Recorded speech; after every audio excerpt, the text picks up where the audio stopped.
Panamá y este país han anunciado el restablecimiento de sus relaciones diplomáticas. Nicolás Maduro ha dicho que habría acordado con su homólogo Juan Carlos Varela devolver a las capitales a los embajadores, recordemos que fueron retirados, y reiniciar las operaciones de las líneas aéreas entre Caracas y Ciudad de Panamá. Los contactos diplomáticos se habían roto, recordemos a principios del mes de abril, tras una escalada de roces entre ambos mandatarios que derivó en la desconexión de vuelos de las empresas Copa Airlines y unas 6 compañías venezolanas. Esto quizás fue un punto importante. Recordemos que Venezuela se ha quedado prácticamente desconectada, que más del 70% de las aerolíneas que servían al Aeropuerto Internacional de Maiquetía se fueron retirando progresivamente, y Copa es una de las líneas de envergadura que aún permanecían en Venezuela, que aún podían sacar y llevar pasajeros desde la ciudad de Caracas. Para hablar de este tema quiero saludar a Milos Alcalay, ex embajador de Venezuela ante la Organización de Naciones Unidas. Milos, bienvenido, gracias una vez más por estar con nosotros. Y Dania, muy contento de estar en tu programa, un saludo muy especial a ti y a todo el equipo. Gracias, gracias, embajador. ¿Por qué vemos ir y retroceder? Lo estamos viendo con Panamá, pero también con España. Digamos, dos países con los que la confrontación de Maduro con sus mandatarios ha sido de las más duras. Así es, Idania. Bueno, es parte de una diplomacia de confrontación permanente que yo he definido como la diplomacia de los carritos chocones. Y no solamente es con Panamá y España, que es el último episodio, hemos visto una medida muy similar con las Antillas Neerlandesas, con Aruba, Bonaire y Curazao, y con el Reino de Holanda.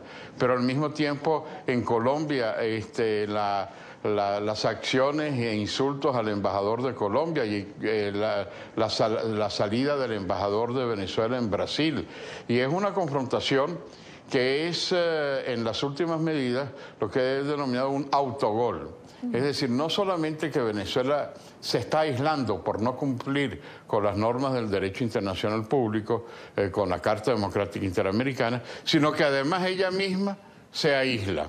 Las medidas de Panamá y de España es entrar al callejón sin salida, que ha tenido que utilizar un término que no existe en el derecho internacional público, que dice el presidente Maduro que ahora vamos a pasar la página. ¿Cómo pasas tú la página después de haber insultado a gobiernos, después de haber roto relaciones, después de haber tratado de atropellar con una serie de medidas como impedir que haya el tráfico aéreo entre Panamá y Caracas o las empresas? ¿Es que acaso creen que con eso España va a dejar, en el caso de España, de apoyar a la Unión Europea en sus medidas?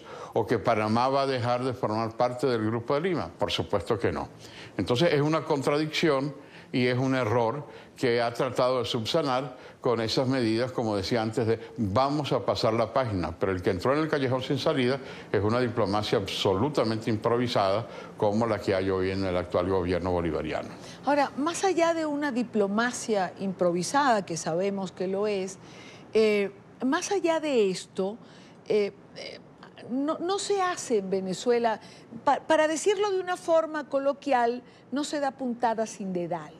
¿Qué lleva a Venezuela a retroceder en relación a Panamá? La crisis humanitaria, el perder una aerolínea como Copa, que saca y lleva pasajeros de Venezuela, creo que de las pocas a nivel internacional de envergadura que puedan quedar, las sanciones a las empresas. Es decir, ¿qué hay detrás, embajador? Bueno, el hecho de que esas medidas no tienen ningún efecto en Panamá y sí lo tienen en Venezuela. Por ejemplo, ¿tú crees que Juan Carlos Varela tiene cuenta en el Banco del Tesoro o cuenta en el Banco Bicentenario de Venezuela, a quien le prohíben hacer transacciones? O al revés, altos funcionarios del gobierno con cuentas en divisas en la banca panameña. La otra cosa es la conectividad aérea. No solamente viajan los oposicionistas, sino que ahí viajan también funcionarios del gobierno de Maduro. Para poder desplazarse hoy en día, las líneas aéreas ya no vuelan a Maiquetía, ni las europeas como Alitalia, como Lufthansa, como una serie de líneas que han dejado de estar de América Latina, del hemisferio. Y entonces, bueno, Panamá lo que hizo es, bueno, usted impide que Copa viaje y yo también impido que las líneas aéreas venezolanas viajen. Pero Venezuela es un país importador y buena parte de alimentos, de medicinas, de repuestos, llegan a través del canal de Panamá. La verdad es que yo creo que se han dado cuenta de este error. Y la otra cosa es tratar de buscar a través de medidas heroicas, que no lo son, una especie de respaldo popular tengo mis dudas de que pueda tener el efecto deseado. De nuevo, es una medida absurda porque quien se aísla es el gobierno bolivariano con estas medidas. No hoy con Panamá y con España, mañana será con cualquier otro país centroamericano o de América del Sur. Ahora, Panamá, por ejemplo, tuvo una posición frontal, parecía una posición asumida, sin ganas de volver hacia atrás. Así como pregunto qué hay detrás de Venezuela, ¿está dispuesta Panamá a restablecer la relación como si nada, embajador? Bueno, por supuesto que sí. Yo creo que la diferencia es que la diplomacia de los otros países es el arte, la ciencia de mantener contactos que interesan los intereses de Panamá. En vez de lanzarse de una manera absolutamente improvisada, Panamá ve una serie de ventajas, pero eso no significa que va a cambiar su posición.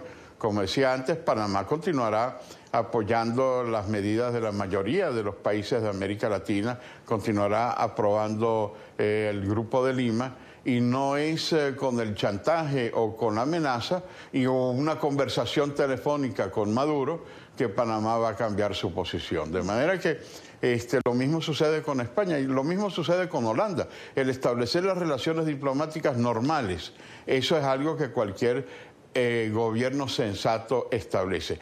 El que está en una especie de péndulo de contradicción permanente es Venezuela, y eso no le ayuda a tener una posición reconocida a nivel mundial. Una última pregunta, embajador. Panamá se atrevió, Panamá sancionó empresas y personas del gobierno de Venezuela.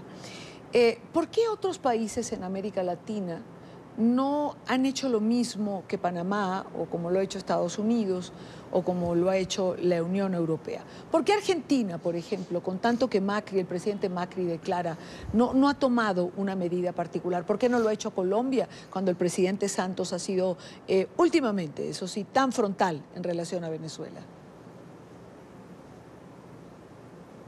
Bueno, yo diría, es una buena pregunta, Idania, pero yo diría que por una parte Panamá tiene una serie de instituciones financieras por su propia dinámica del canal, del comercio, ha sido un puente entre Asia y América Latina, se utiliza también por Europa, de manera que la banca panameña tiene una serie de mecanismos que pueden hacer más daño a una serie de personalidades corruptas que la que puede haber en otros países de América Latina. Sin embargo, también quiero decir que los otros países siguen moviéndose. Hoy, por ejemplo, en el almuerzo de dos jefes de Estado, el presidente Piñera de Chile y el presidente Temer de Brasil invitaron al almuerzo a Antonio Ledesma, que está en estos momentos en Brasilia. Macri se reunió con el jefe de gobierno de España y resaltó la posición en torno a la dramática situación que vive Venezuela. En el grupo de los 7, el G7, Venezuela es un punto obligatorio, sin dejar de resaltarlo para la Unión Europea. De manera que hay medidas distintas de acuerdo al país. Y el segundo punto que quisiera resaltar, que quizás, la pregunta primera tuya, el gobierno pensó que al chantajear al gobierno de Panamá otros países de América Latina no se atreverían también a tomar medidas financieras. Pero repito, cada país tiene una dinámica distinta, como se ha visto las declaraciones de Piñera, de Temer, de Macri, son absolutamente contundentes y apuntan a buscar una solución de solidaridad con la democracia venezolana y de rechazo al modelo de dominación del actual régimen. Gracias a Milos Alcalay por acompañarnos en vivo y directo desde nuestros estudios en Caracas. Embajador, buena tarde. Buenas tardes, Idania.